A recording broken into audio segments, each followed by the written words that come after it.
And welcome back, everybody, to another episode with Over the Pond Rish. And that's rolling. And Rish, yeah, maybe disturbing news for a couple of people. There seems to be a bank run in the States. Yeah, not a good old fashioned one. This is a new high tech version. So recently, our banking system has decided that it wanted some attention. Since everything else is getting attention, I guess it's their turn again. We did the automotive industry and we just, big farm coming back. So Silicon Valley Bank, the news with them, of course, they're done. They're screwed. So their parent company is now asking Congress for protections from their bankruptcy proceedings, so that basically they mismanaged everyone's money.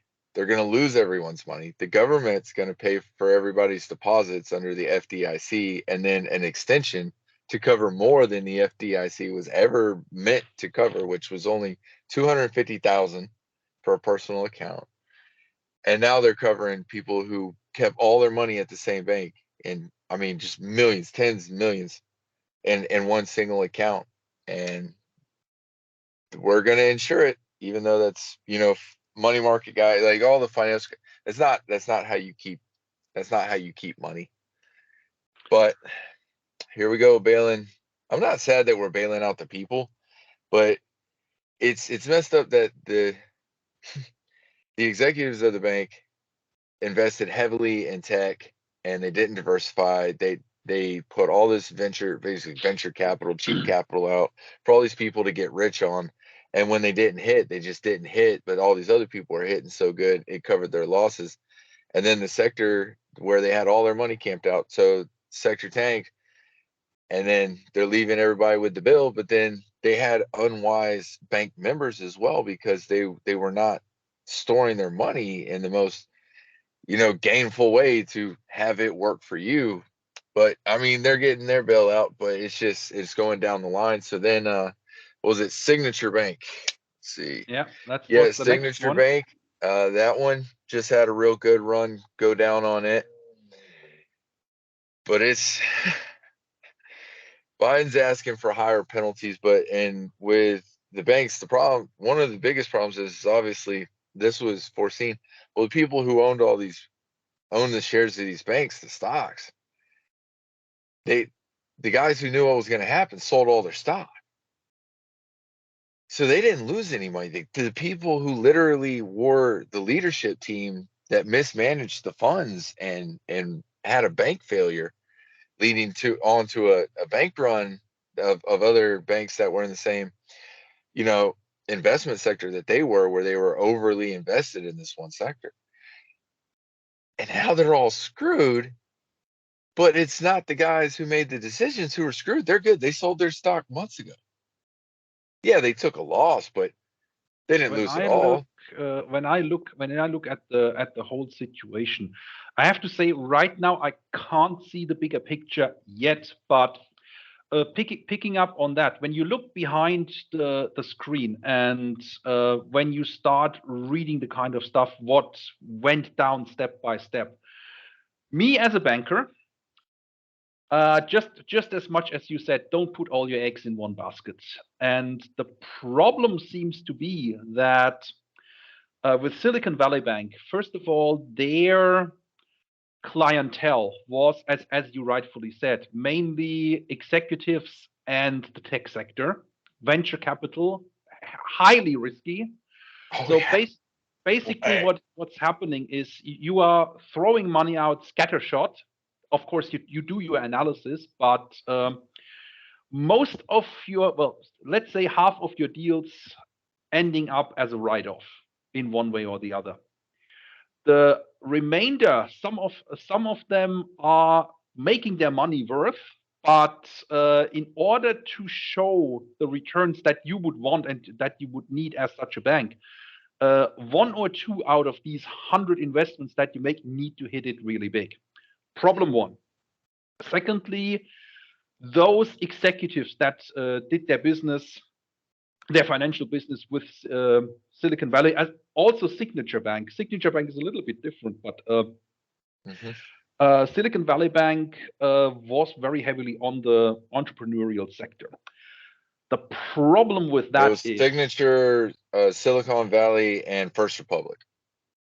First Republic is the latest. I haven't started reading up on that yet, but I started reading up on Signature and even more on Silicon Valley. The big problem is, and I would say that as someone who wanted to go into the market trade that the bank does for themselves, for their own account, not what we recommend to clients. What seems to have happened is that on one end, and I'm talking to you, I assume you and most of our viewers don't have any idea or not much idea about how would you balance an investment portfolio. Yeah. And let's just say the money, one financial side of Silicon Valley Bank is highly risky, tech, entrepreneurial, and the related executives. So what do we do with all that money that these people get out of their companies and deposit with us? That's, like you said, tens of millions, hundreds of millions. That's quite a lot of money that was there. So what do we want to do to refinance the money that we, yeah? How do we finance those transactions that we do on a daily basis? Plus, we want to take a share of the earning as well, so that we can keep the bank afloat. And what Silicon Valley Bank predominantly did is put that money into risk-free government bonds. It's basically you loan the government money, say $1,000, and the government promises in X amount of time, we pay you back the money. Yeah, they're plus CDs, they're certified Yeah. deposits. Agreed So upon interest rates and terms. T-bills, T-notes, T-bonds, whatever. Yeah, whatever it's called nowadays. So now with the foreseeable inflation, so as soon as COVID hit, the floodgates of monetary quantitative easing were opened even wider. Yeah, across the world. This is not a US problem. And banks who invested heavily in these government securities that pay a fixed interest saw the value of those investments decline, because let's just say you have the choice in the open market, you have the choice of a risk-free investment that pays you 3% interest, and all of a sudden a couple of months later you have the choice to get 6% interest. Which one are you going to buy? Yeah. So what then happens? The investment for 4% return risk-free needs to be sold at a discount. So when people started to withdraw their money from Silicon Valley Bank, because, hey, I want to take out my money from Silicon Valley Bank, who gives me, let's say, 3% interest, and bring it to another bank that gives me double. Yeah. So we now have in the UK the situation that people who fixed their assets for, let's say, just even a year in October, December last year, 2022, would now get roundabout double the risk-free interest rate than what they got not even half a year back. So, and that is a problem when you now need to start liquidating those assets. And damned if you do, damned if you don't. Even if you would roll over assets, so to speak, if you would continuously buy the latest issue of government bonds to make sure that you are making use of the latest interest rates, if they are higher, and keep your depending on the rate by the Fed. So. Yeah, that is what it is based on. Now, the problem here is with any kind of banking system, we have what we call fractional banking system. Yeah. So if you and I bring $1,000 to our bank, the bank can loan out legally, and let's just use a number, 10,000, because that is what's called fractional reserve banking. And we have the bank has to deposit for that loan of 10,000 only like In Basel one, it was, I think, 8% of the actual loan. And it comes down to that. What you deposit is not what you can loan out. You can loan out significantly more. Yeah. So, and anyone with any knowledge of how capital markets work, this is what's called leverage. Leverage can go both ways. So, for example, if you are into stock options and futures, you have to put down, say, $1,000 to buy a future contract for, I don't know, let's say Tesla shares. And you say, okay, in 6 months' times, I have the right to purchase Tesla at a certain price. That right is worth a certain dollar amount.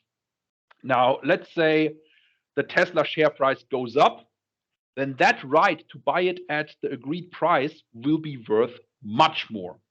Yeah, that is what's called leverage. However, now let's say the stock that you have a purchase option for starts going down. This is where the leverage works in the same way, but downward. So the bank would say in this scenario, bring us more collateral, bring us more security. For that, you need to put more money down. And no matter what, any kind of fractional banking system, any kind of over leveraged system, and from me as a banker perspective, first of all, massive problem if you only attract a certain kind of customer. Yeah, entrepreneurial, tech sector, and executives, for example. Secondly, if you only or predominantly choose a certain type of investment. Yeah. Second problem. Now, Signature Bank is a bit of a different kind of fish, and they seem to be heavily invested in or sought as a bank of choice by lawyers, for example. So I don't want to say a picture is forming in my head when you say that. Well, first of all, certain savers get hit by this because somebody will get hit through this inflation and inflationary policy that we have been conducting through the COVID period. Now we take a snipe at the lawyers who are going to represent these people. Yeah, I'm not saying that is the case, but this is a possible No, it's picture. just fun to think about. It's just me thinking about this stuff right now. Well, is there something to it? And I would need to look, or people would need to look into it more. Yeah. Now with First Republic, the See, shares. with First Republic, that I'm still finding out about that, but Yeah. I saw that the headline today was First Republic bank executives sell 12 million in stock and assets before crash. Well, so that tells you what kind of leadership they had over there.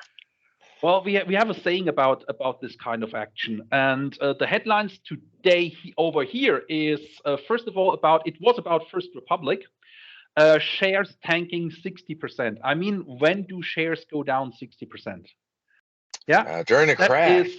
During a crash, and that means every man, woman, child for themselves. Yeah, I mean 60%. Now, one of the things that people don't hear much about Lehman is Brothers, Enron. I mean, I there's have something to say about Lehman Brothers, but what people don't hear about, well, first of all, from me, from a European perspective, right now, one of the largest banks, or probably one of the more famous banks in the States, the Credit Suisse, is in trouble. And I just read the headlines that after recapitalization, now Credit Suisse is being pressured to merge with UBS. Okay. So I know the UK investment arm of Silicon Valley Bank has been acquired by, I think, HSBC, or there's talks about that. And before I go to the broader global picture, I want to look at what you said about the policy that people will be compensated for the 250K, because it is like you said. Well, see, that's everyone. Everyone's, if you deposit in an FDIC insured bank, Yeah. your deposits are insured up to 250,000. But what Joe Biden and the government said was, we're going to honor the accounts with 10 million. We're going to, all of the screw ups, we're going to pay for with tax revenue. Well, So that he means said that apparently. I am now an investor in failed venture capitalism. Well, Also according to our failed news, auto markets, all sorts of according stuff. to our news, the message is that the taxpayer will not foot the bill. But I was going exactly at that. Well, who else is going to pay for it? No, Yeah. they say that there's going to. Okay, so I know what you're talking about. They said that they're going to get the banks. There's going to be. They're going to have to do what they say, $1 billion from the. They named off the big boys. You know, your B of A's, your Wells Fargo. They say the money's going to come from there. I'm calling shenanigans before it even starts. Will the banks have to pay a little kiss the ring fee? Probably. Will their special interest groups get them off the hook for 99.5%? Absolutely. Look, if you're looking We're at paying those, for it. if you look at that, and if you are, well, first of all, any form of peer punishment, yeah, if you get punished for the crimes of your father or your uncle, yeah, Well, it's not right for the banks to be punished that didn't screw up, and it's not right for the exactly. taxpayers who didn't. So that Sometimes is the whole point you thing. have failed investments. Yeah, I mean, this is, like I said, from me, the tiny banking clerk position is an absolute mismanagement concerning Basel II capital regulations, which state you have to have a certain diversification in your portfolios, both investment and where your money comes from. Mm-hmm. And it has to be the banking reserve that you have to put down for the loans you make. Need to be, or for the investments that you make. It's not only loans; it's even those T-bills need to be risk adjusted. So whoever came up with the idea, oh, these are risk-free government bonds, yeah, XYZ is not going to happen. And as soon as the or as sure as daylight, the first thing I read about this thing was a criticism of Donald Trump weakening or revoking a certain law that says banks need to go through something what we call stress test. So if XYZ bad thing happens, what happens to our bank, kind of thing. And apparently, repealing or weakening that law has led to the banks don't need to do that or they need to do it less frequently. And my question now is: you are a bank manager, you are doing risk assessment on a daily basis. I mean, for Christ's sake, when I was training at the bank, they wanted to put me in charge of the bank's risk management after training. And for about a week, I was running the risk assessment department at the bank. Yeah, because the guy who's normally doing it was on holiday. So, I mean, look at it from this point of view. There's two types of risk assessment, or was two types of risk assessment when I did it 20 years ago. Yeah, so probably different by now. But there is something called Handelsbuch, which is basically, in bookkeeping terms, all your trades. And if your volume of trade and if your volume of your portfolio exceeds a certain percentage of your whole balance sheet, you have much more stringent reporting needs. We were not in that category. We were below that threshold, and the amount of risk management stuff I had to do, or we had to do in that department, was extraordinary. So okay, the Germans are a bit how do I say that? The Germans are a little bit more nervous about this kind of thing because of the hyperinflation of the early 1920s. Yeah. Well, there were So some factors that led up to that. there's a couple of things that happened, yeah, and One major thing comes to mind. well, two major things. But let's just say you shouldn't start wars that you know you can't win. That you have to Secondly, pay for. yeah, and then I mean, even the French acknowledged by the time World War II was wrapping up that we can't do that again, or we will have another war in 10, 20 Yeah, years. So just the crippling, debilitating Treaty of Versailles. And well, it is from the perspective of the Versailles Treaty is well, first of all, the Germans were under the impression that the Americans are going to manage the peace treaty, which they did not. So we would have been a little less butthurt. actually, there was the Americans signed a separate peace treaty with the Germans. So there is that.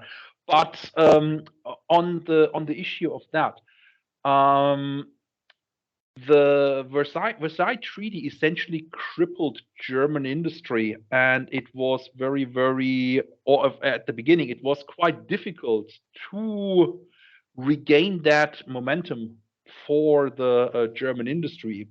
Plus, the reparations also consisted of industries being dismantled and sent to France as a See? reparation. And now, obviously, you're German. You're from Germany.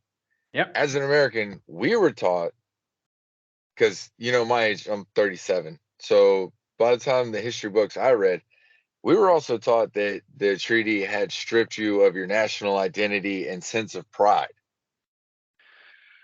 which Um, kind of led to up to someone, charismatic saying, I'm gonna give you your identity back, well, being this is like how it was kind of, framed. Yes, yes. yeah. I mean, So is it that is even very true? I mean, difficult. I don't know. It is You're very from there. difficult I read it. to put that. Well, look, I am from Germany, but I was born in '79. Basically, like Cold War, 40 Cold War, years. Cold War, Cold War, Cold War. Yeah, 40 years after World War II started.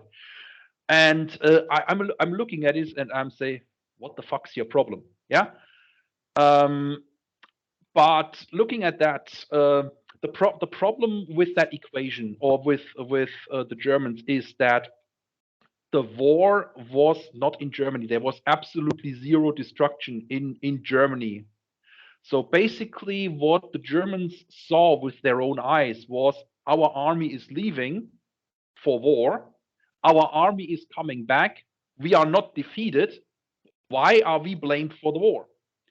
So more contemporary research is looking at it from different perspective, and it's actually quite interesting that the French and the Austrians never officially declared war against each other. Oh, So the French were, well, in essence, up to 1910, roundabout 1905, 1910, the French were actually trying to get an understanding with the Germans.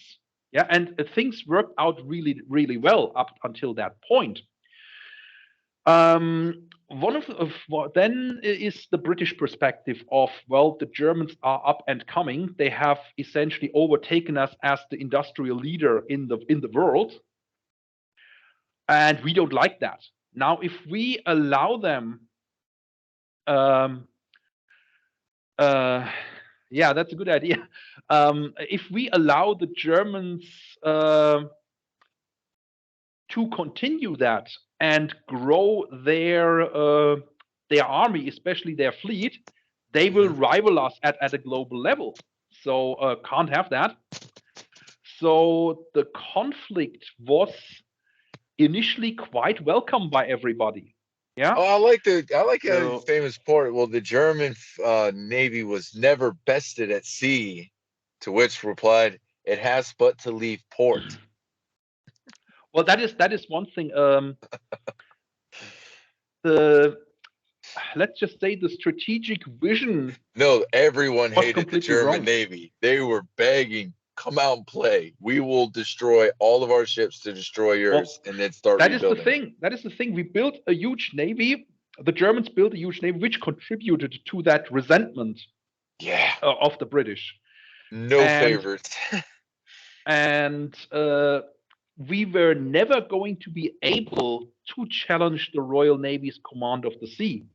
Oh. So the other problem is the German High Command never foresaw that. Well, while they acknowledged the Royal Navy is much larger, but they never thought about, well, the Royal Navy will just sink every single ship that comes out into the North Sea, because they can. Yeah. They never thought about the strategic position from that point, and the only, or the let's say the only effect, when the blockade was established, and with another potential trade partner, Russia, and through the Middle East, you are also at war. You have a problem. Yeah, we not to the extent of the British, but the Germans are unable to feed their population, even with the 1914 borders, which included most of Poland and some of the Baltic states. So then on the other side, in certain areas, we were dependent on imports. And now the war situation is we are cut off from the imports. We do not have the fertile land to grow enough food. So now we have a problem. And actually, the German army partly foresaw the problem, but more in academic exercises in terms of, well, what if we have a war with the Russians and the French at the same time? So I don't want to try it out, but the original war plan for Germany in such a case was to move through Belgium with all of the army except a small holding force to block the French in the shared border, and then to swing back with that right flank and to crush the French army between the two German army groups. Mm-hmm. What German High Command did between 1910 and 1914 with the Schlieffen plan is relocating a lot of striking power, particularly trained and mobile forces, from the right flank that was supposed to go through Belgium to the left flank to hold the French. And look at it from this point of view, in World War II, when the Germans invaded Poland, there was absolutely nothing on the French border that could have stopped any French invasion. So when the French then decided, well, we attack in the Saar area, the French occupied quite a bit of German territory, and the Germans just moved back. They didn't engage the French. Yeah, if the French had decided, well, there's nothing holding us back, let's move forward, there would have been quite a problem. So didn't happen. Okay, but let's stop the rant. Let's stop the ranting here and look forward, or come back to what I said about Credit Suisse. So as a banker, I have a problem with how the banking system conducts itself basically since 2008. And do you have any idea why Lehman Brothers and no other bank went bust in 2008? All those toxic mortgages? Nope, everybody had that. But why then? What you got? Well, after the tech bubble of the early 2000s, what happened is every bank sold questionable products with leverage to people who classically are savings account people. Mm-hmm. And most of these products were going through or guaranteed in some form by Lehman Brothers and Deutsche Bank. So the name Deutsche Bank pops up in a lot of issues in the banking sector, but that's partly because it is the largest bank in Germany, and it is one of the few German banks that is really global. So they have moved out of a couple of countries over the last year. But anyways, so Well, what happened it's is, them and Bayern Munich, right? well, The only two global German entities. the only two global German things. Yeah. No. Look. And kudos to Deutsche Bank. They are also one of the largest pioneers and innovators in a good way, in a very good way, actually. But going back, so essentially, there is people in the industry that when people realized, well, this is a problem and this bubble is going to burst very, very, very soon.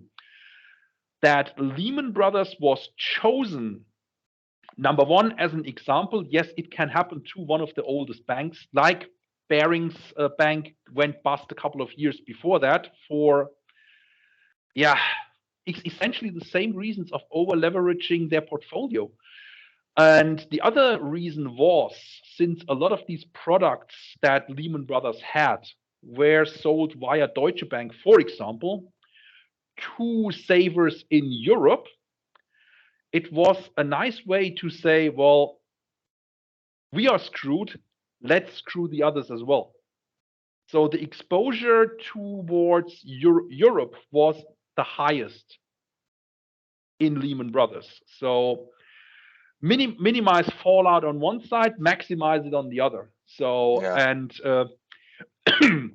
during that time, we are also, pardon me, we are also debating new capital regulations where, where the Germans, where the Europeans and the Germans are particularly asinine with the Americans. The Americans are much more liberal in terms of capital requirements for a bank. My apologies. Well, yeah, like we have $32 trillion in debt. It's kind of our thing. Well, the Germans want to be much more restrictive with capital requirements, and Well, the I didn't Americans say it was want a to good be. thing to be that much in debt, Hmm, but it seems like Americans really don't mind just debilitating amounts of debt, crippling, no end in sight. We're I never going to get think out of this. We are totally fucked kind of debt. well, first of all, because of the Germans, well, the Europeans per se, because of all the wars we've been fighting with each other and all the destruction, all the financial cost, the subsequent hyperinflations, poverty. Yeah, we have a Famine. different outlook on that. Yes, absolutely, absolutely. And in the States, there is more of this libertarian and entrepreneurial spirit because of this is how the West was won kind of thing. So Just go it do is, it. Everything yeah. will work out. God wills it. You're American. And Hey, the other we thing, created an empire off that, by the way. I mean, it's not it was a no, is successful business model. you see the thing is just as what I said with the venture capital. You have 100 investments, only one needs to hit it. Yeah. Mhm. The problem with that is people like you and me, we don't have the time or the money to wait until our idea number 100 hits it big. Yeah. We are screwed out of the market by failure one. Mhm. Yeah. Depending on how financially affluent we are. And this whole scenario, both the financial crisis of 2008, as well, my opinion, it has not even been resolved. This is partly an extension of what happened in 2008. Yeah. So, and for me, as someone who is a globalist by heart, it is incredibly mind-boggling is perhaps the right word, that first of all the decision to protect what you said, the wrong people, Mhm. and the other thing is undermining the actual system. And I remember I They're watched a undermining video. their own system. Exactly. And It's get that, your system. in 2009 I met a person who is how to say what they call a real economist, not as in I'm really an economist, but his view on economy is anything that is not a hard asset, like natural resources or goods, is nothing you can build a banking system on. I So have to be able to touch it. yeah. So, and the thing is, his opening example is like, here is a 1,000 Reichsmark bill from 1914. This is a 1 ounce gold, and that is the same value because 1,000 Reichsmark was supposed to be 1 ounce of gold. So Did you y'all can use take troy ounces? Just curious. uh I We trade a lot of our precious metals in America on the lower levels in troy ounces. yeah. Okay. Yeah, it's not grams and kilos. Precious metals is troy ounce, yes, 31 point something grams. Now, see, if you want small amounts of gold in America, though, then it's by the gram, but traditionally Yeah, that's also by the troy ounce. yeah. Yeah. So you can take either that 1,000 Reichsmark or that ounce of gold. Go to your tailor and say, I want a very nice suit for a man. Yeah, same value. Or you can choose to bury either of them in the ground, wait 50 years. So what do? You take the gold ounce, go to your tailor, you still get a suit. You take you take the 1,000 Reichsmark. 50 years later, you don't get €1 for it. Yeah. So he explains that any kind of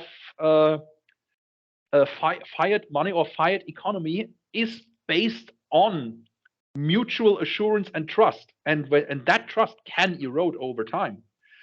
He then looked at the two leading currencies, the US dollar and the Deutschmark, and he said, well, from inception, when the dollar was created, up until now, the dollar has lost over 90% of its value. And if you think the Deutschmark, the best performing currency ever, is doing much better, no, it's actually 2 or 3% better. So now that gets people thinking, well, how Yeah. about all the other currencies that are not as rock solid as the dollar and the Deutschmark was? So in essence, what people like you and me are doing is when bad times come, what do? Yeah, we put money either under our mattress or in the bank, and in those two places, money devalues. Yeah, that's the thing. So the other thing is, you and I, we don't have the time, knowledge, or ability to say, I'm taking my money, invested in X, Y, Z, because if that fails, we are out of the market. Yeah. Yeah. So No do-overs. I just want to put this out. Yes, as a banker, I do think people should participate in the actual economy that is going on, and that's independent of whether it's a fiat economy or a real asset economy. But how? So, for example, I want to bring forward when Norway found oil in the North Sea, they created a national trust fund, and everybody can invest in that trust fund and participate in, yeah, the financial success of Norway. So that is that. And there is not many examples throughout the world where that is the case. We have tons of investment options, but even I, who is trained to look at these investments in a very different way from perhaps you, your wife, or yeah, just not normal John Doe. Yeah. So even I get yeah, too many options that are valid, and even more options that are invalid for me. Mm-hmm. So when you look at that, people have a surprisingly high confidence in the banking system and by extension into the economy, while the balance in that is actually quite fragile, depending on hundreds, if not millions of factors that neither of us can exercise any control over. So looking at the situation and general advice, spoiler alert, this is not financial advice. We are not licensed to give you financial advice. I am not a fiduciary. Yeah. I don't think he is either. Nope, and I'm not going to going through the labor to become a certified financial advisor, which is a couple of years, even with my experience and knowledge. I just want to put this out for people is exactly like you said. Spread your investments, even if you are the kind of person to just hold a bank account. Put your money in different bank accounts in different banks. Yeah, And go probably get a fiduciary. get professional advice. Yeah, I Do mean that y'all is do y'all have that? Is that a French word? uh, good good question where it comes from, but in terms of financial advice, one of the things that I strongly advise people, go to someone who is independent, not at a bank, insurance, or investment company. Go to financial professional, pay them what they charge, and they will not sell you a product XYZ. They will tell you, go into this kind of product, and then you can go and say, okay, which is the best product in that particular niche. Now, for Americans, one thing I do know, for all people over here, get a fiduciary. The difference is you can have a financial advisor who is a non-fiduciary. That person can take all your money. A fiduciary is a legal term and a certification that says they legally have to act within your best interest. They can't sell you things just because product B has a better markup for them than product C. If product C is the better product for you, they have to legally recommend C. So if you go with someone who's a non-fiduciary, just know they might be a rock star, but in the eyes of the law, they're not required to try their best or even give a damn if they lose all your Yeah. money. So So there is this difference. there's Yes. Rish on accountability. Yeah. It's similar to what I mentioned is don't go to someone that has an interest in selling you a certain product because the margin for them is better, yeah, or that they are representing that organization directly or indirectly. So, but what do people do? They are being cheap. They don't want to give money to somebody to look at it and go to banks, insurances, and financial But advisors you that can have pay like an interest. 1% and get a good But representation. it really depends. So there is people. Well, there's one thing I don't remember which insurance it was, but you could, as a financial advisor, you could sign a contract with them that you waive any kind of commission that you will ever get from them, and then you are legally allowed to charge the client whatever amount of money you want to charge them. So, but again, this is now a real life scenario. I had that situation, and I said very directly and honestly, look, this is the situation. You refuse to pay me, say, 500 euros for giving you advice, and you do your thing. Yeah. So I'm spending X amount of time for that. Or I recommend product XYZ, you're buying product XYZ, and the company that sells you that product gives me 2,000 euros. So my financial interest is to get the 2,000, and you refuse to give me 500. I want to make money. I have bills to pay. I have a hungry mouth to feed. So I will go with the other one. Hey, And if people don't see that, then this is what everyone on earth needs to hear. Don't care what you're doing. If you're a chef, if you're a construction worker, if you're a professor, if you're a financial advisor, if you're really good at something, never, ever, ever, ever do it for free. absolutely no one does.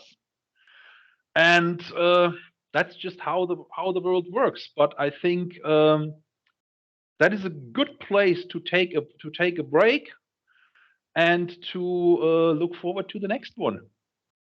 So I'll see you down the road. I'm Rish. He's Roland.